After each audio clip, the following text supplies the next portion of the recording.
கர்த்தருடைய பரிசுத்தமுள்ள நாமத்திற்கு ஸ்தோத்திரம். என்ற நாளின் கர்த்தருடைய வார்த்தையாக லூக்கா எழுதின சுவிசேஷம் 1ஆம் அதிகாரம் 32வது வசனம். அவர் பெரியவராயிருப்பார், உன்னதமானவருடைய குமாரன் எனப்படுவார். கர்த்தராகிய தேவன் அவருடைய பிதாவாகிய தாவீதின் சிங்காசனத்தை அவருக்கு கொடுப்பார். இந்த வார்த்தைகள் அல்லது இந்த வாக்குத்தத்தங்கள் கர்த்தராகிய இயேசு கிறிஸ்துவுக்காக சொல்லப்பட்டது. அதற்கு முந்தின வசனத்தை நீங்கள் வாசிப்பீர்களானால் இயேசு என்று பெயரிடுவாயாக என்று சொல்லப்பட்டிருக்கிறது. ஆகவே இயேசு பெரியவராய் இருப்பார், அவர் உன்னதமானவருடைய குமாரன். கர்த்தராகிய தேவன் அவருடைய சிங்காசனத்தை, தாவீதின் சிங்காசனத்தை அவருக்கு கொடுப்பார். என கருமையானவர்களே, நம் ஆண்டவராகிய இயேசு கிறிஸ்து உலகத்தில் பிறப்பதற்கு முன்பதாகவே அநேக வார்த்தைகள், அநேக தீர்க்க தரிசனங்கள் சொல்லப்பட்டது. அதே வண்ணமாகத்தான் இந்த இடத்திலும் தேவதூதன் மரியாளை பார்த்து சொல்லும் பொழுது, பயப்படாதே, நீ தேவனிடத்தில் கிருபை பெற்றவள் என்று சொல்கிறார்.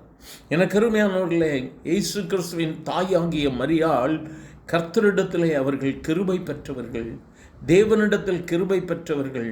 அவர்களை பார்த்து தான் தேவதூதன் சொல்லுகிறார், நீ பயப்படாதே என்று சொல்லிவிட்டு தான் சொல்லுகிறார், இயேசு பெரியவராய் இருப்பார், அவர் உன்னதமானவருடைய குமாரன், அவர் தாவீதின் சிங்காசனத்தை அவருக்கு கொடுப்பார். இன்றைய நாளிலும் நம் ஆண்டவர் பெரியவராய் இருக்கிறார். இந்த உலகத்தில் உள்ள எல்லாரை காட்டிலும், உலகத்தில் உள்ள எல்லா மென்மையானவைகளை காட்டிலும் நம் ஆண்டவராக இயேசு கிறிஸ்து எல்லாவற்றிற்கும் மேலானவராக, உயர்ந்தவராக இருக்கிறார். அவர் உன்னதமானவருடைய குமாரன், ஜீவனுள்ள தேவனுடைய குமாரனாகிய கிறிஸ்து என்று பெயர் பெற்றிருக்கிறார். தேவன் அவருக்கு பிதாவாகிய தேவன் தாவீதின் சிங்காசனத்தை கொடுத்திருக்கிறார். எனக்கு அருமையான தேவ பிள்ளை, நீங்களும் நானும் ஆராதித்து கொண்டிருக்கிற நம் ஆண்டவர் ஆகிய இயேசு கிறிஸ்து பெரியவராய் இருக்கிறபடினால், அவர் சர்வ வல்லவராய் இருக்கிறபடினால் நாம் பயப்பட வேண்டிய அவசியம் இல்லை.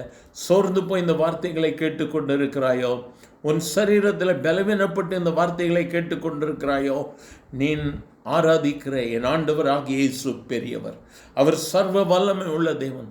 பல விதங்களில் உன் சோர்வுகளை கொடுத்து பிசாசானவன் உன்னை எப்படியாவது உன்னை இந்த விசுவாசத்தின் பாதையிலிருந்து வழிவிலகி செல்ல வேண்டும் என்று சொல்லி அவன் விரும்பலாம்.